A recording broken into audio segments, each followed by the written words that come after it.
Hello students, in the last video we studied your class 9th last chapter, that is chapter number 18, the never never nest. In the part 1 हमने देखा कि किस तरह से जो couple था उनकी आंटी जी काफ़ी ज़्यादा टेंशन में आ चुकी है because they were buying all the things on the instalment basis and that worries Aunt Jane because she was worrying that how they will going to pay all the money if they have taken all the things on installment, because if Jack doesn't earn so much then how the couple will survive in the future. They are not thinking about the future and it worries Aunt Jane because she is well wisher of both of them. तो बहुत ही ज़्यादा tension में आ जाती है aunty जी, उन्हें नहीं समझ में आता है कि ये लोग कैसे पे करने वाले हैं सारी चीज़ें. So let's start the part 2 जहाँ पे हमने पार्ट 1 को समाप्त किया था. पार्ट 1 हमने जब देखा था तो पार्ट 1 को हमने फिनिश किया था लास्ट लाइन पे कि जब आंटी जी पूछती है कि ये कार तुम्हारी है, इंस्टॉलमेंट पे है, पियानो इंस्टॉलमेंट पे है, रेडियो इंस्टॉलमेंट पे है, रेफ्रिजरेटर इंस्टॉलमेंट पे है, आगे का क्या.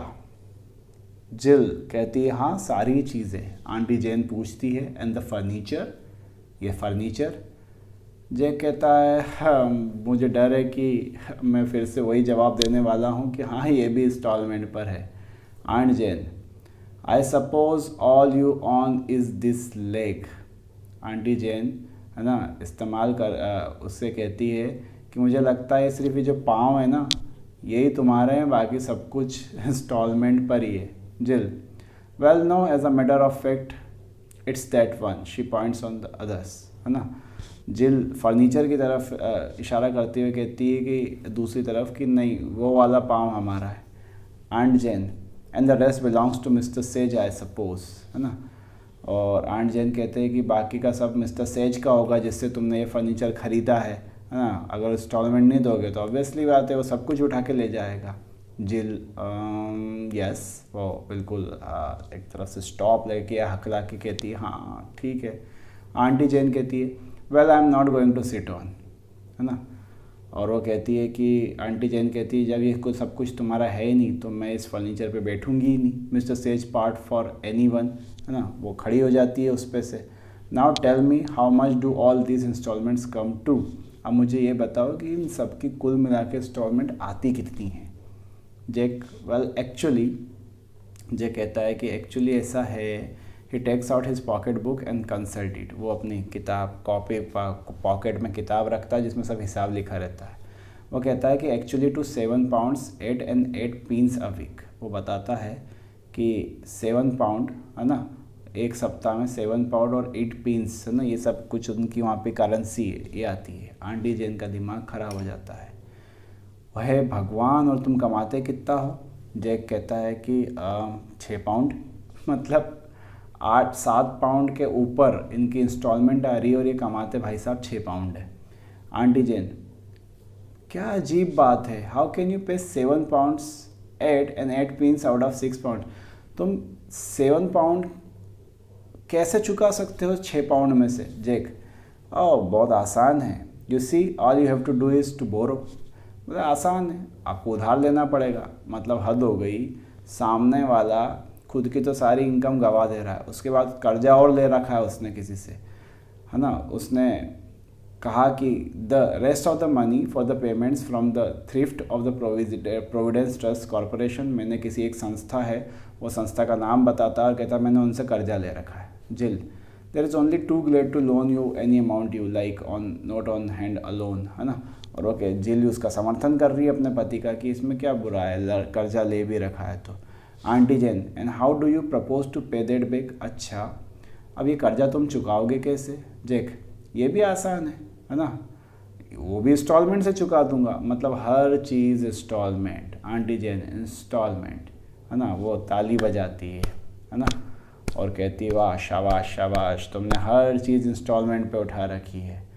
And back weakly into the chair. Then realise, वो चेयर पे बैठ जाती है. फिर उनको अचानक एहसास होता है कि वो फिर से किसी फर्नीचर पे बैठ गई जिस पे अभी 5 मिनट वो पहले मना कर रही थी कि किसी और का है, मैं इस पे नहीं बैठूंगी, है ना.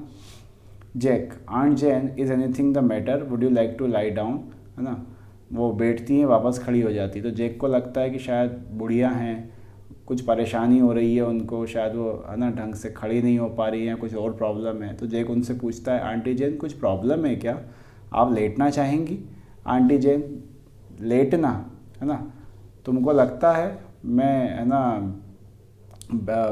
किसी और के फर्नीचर पे, मार्क्स एंड स्पेंसर्स जो हैं उनके फर्नीचर पे अपनी बॉडी को टिकाऊंगी, है ना। मैं अब घर जा रही हूँ।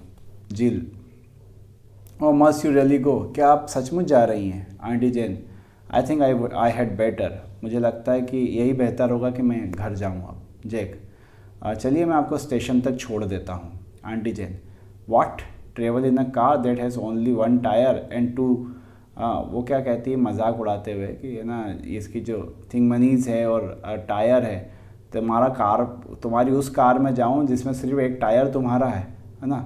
नो थैंक यू, मैं बस ले लूँगी। Jack well of course if you feel like that about it.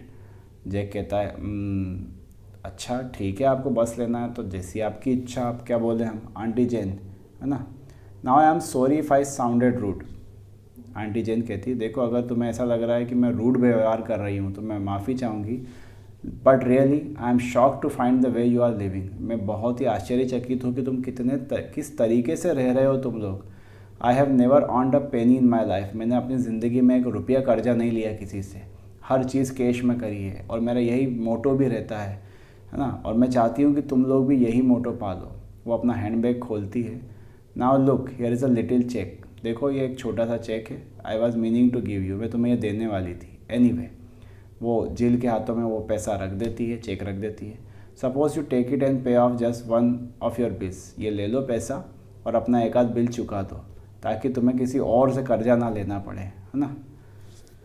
जिल thank you aunty Jain, it's very nice of you. ले लेते हैं पैसा, वैसा तो मना नहीं करते हैं, है ना। जैसे हम नहीं करते ओवर एक्टिंग, अरे नहीं आंटी नहीं एक्टिंग, है ना, लेकिन ओवर एक्टिंग करके फिर जेब में डाल ही लेते हैं। तो उसने तो ओवर एक्टिंग भी नहीं करी, उसने दिया पैसा, ले लिया। Auntie Jane there now I must be going, चलो अब मैं जा रही हूँ। जैक अब मैं आपको बस तक छोड़ दूँगा। जिल कहती है good bye auntie Jane and thanks so much for the present. Jill तो भगा रही है उनको एक तरह से, कहती है कि आंटी जैन बहुत बहुत शुक्रिया, है ना, और प्रेजेंट के लिए भी बहुत बहुत धन्यवाद। आंटी जैन उसे चूमती है। Good bye my dear, she and Jack go out, looks at the cheque, exclaims 10 pounds. जो गुड बाय कहते हैं, जैक उन्हें बाहर तक छोड़ने जाता है। जिल चेक की तरफ देख रही है, उसके ऊपर लिखा हुआ है 10 pound. Then she hurries to the table, वो टेबल पर जाती है। Addresses an envelope, endorses the cheque, वो एनवलप लेती है, चेक को इंडोस करती है किसी और। इंडोस करने का मतलब होता है फॉर एग्जांपल मेरे को है ना ए नाम के आदमी से पैसे लेना है, लेकिन मुझे बी नाम के आदमी को पैसे देना है, तो मैं ए से कहूँगा कि मेरे पास मत आना, जो पैसा है वो सीधे जाकर सी को दे देना।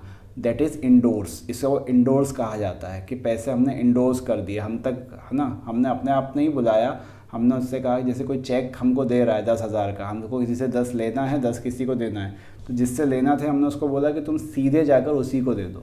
तो वो क्या कर रही है, ये जो चेक इनके पास आया है ये किसी को इंडोर्स कर रही है ताकि वो निकाल लेगा, है ना। तो it sleeves inside a bill which she takes from the bag and seals the envelope, वो एनवेलप में चेक को डाल देती हैं। Then she rings the bell, in a moment the nurse comes in with the baby in her arms, है ना। वो एक बेल बजाती है, तभी एक नर्स आती है इनके घर में और बेबी उसके हाथ में है, मतलब बेबी इनको हो चुका है already. Jill O nurse I want you to run and post this for me, मैं चाहती हूँ कि तुम जाओ और ये मेरे बदले में पोस्ट कर दो, मतलब मेरे लिए इस चीज़ को पोस्ट कर दो, मैं बच्चे को संभाल लूँगी जब तुम चली जाओगी तो। Nurse suddenly ma'am, she hands the baby to Jill, बिल्कुल मैडम मैं कर देती हूँ, घर की नौकरानी करेगी जो बोलेगी। वो झील के हाथों में बच्चा रख देती है, लेटर को लेती है, वहाँ से चली जाती है ना। Eight second later Jack comes in again, Jack वापस आता है घर के अंदर। Jack well she is gone, है ना, अरे बोले वो चली गई। Still she did leave us a bit on account, how much was it, और पैसा दे के गई है, कितना पैसा है। जिल कहती है 10 pounds. Jack that's great, we can pay off the next 2 months on the car with that, हम 2 महीने की कार की किस्त चुका देंगे इससे। Jill I am afraid we can't, Jill कहती नहीं हम नहीं चुका सकते। जैक वाई एवर नॉट, क्यों नहीं चुका सकते। You see I have already send it off for something else, Jill कहती है मैंने किसी और काम के लिए इस पैसे को भेज दिया है। नर्स अभी उस पैसे को पोस्ट करने गई है। Jack, well that's all right, who have you sent it to, तुमने किसे भेजा है ये चेक? जिल कहती है डॉक्टर मार्टिन को। जैक, डॉक्टर मार्टिन, है ना। What on earth possesses you to do that, क्यों करा तुमने ऐसा, उसे क्यों पैसे भेजे? जिल कहती है there now you are going to be an angry with me. Jill कहती है देखो, है ना, रोने लगती है, अब तुम मुझ पर गुस्सा होने वाले हो। जैक, मैं गुस्सा नहीं होने वाला हूँ, लेकिन तुमने डॉक्टर के ऊपर पैसा क्यों बर्बाद करा?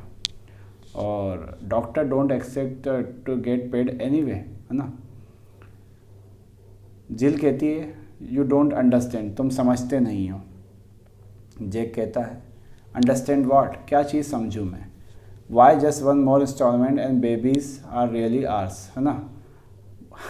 कितनी आश्चर्य की बात है, इन्होंने बच्चा भी जो किया है वो भी इंस्टॉलमेंट पर है, यानी कि ये ना इनका जो बेबी हुआ है उस समय ये डॉक्टर को पैसे भर के नहीं आए थे और वो भी उधार करके आ गए थे कि भाई हम आपको पैसे चुकाते रहेंगे।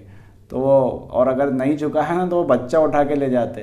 तो वो कहती है, जिल कहती है कि है ना एक इंस्टॉलमेंट और भरना, उसके बाद बच्चा हमारा हो जाएगा। और है ना वो बच्चे को हाथ में लिए हुए है और पर्दा गिरता है उसी समय। तो काफ़ी अच्छी सी स्टोरी लिखी गई है, काफ़ी शानदार सा ड्रामा लिखा गया और बताया गया है कि क्या नुकसान होते हैं इंस्टॉलमेंट्स के। So thank you for watching.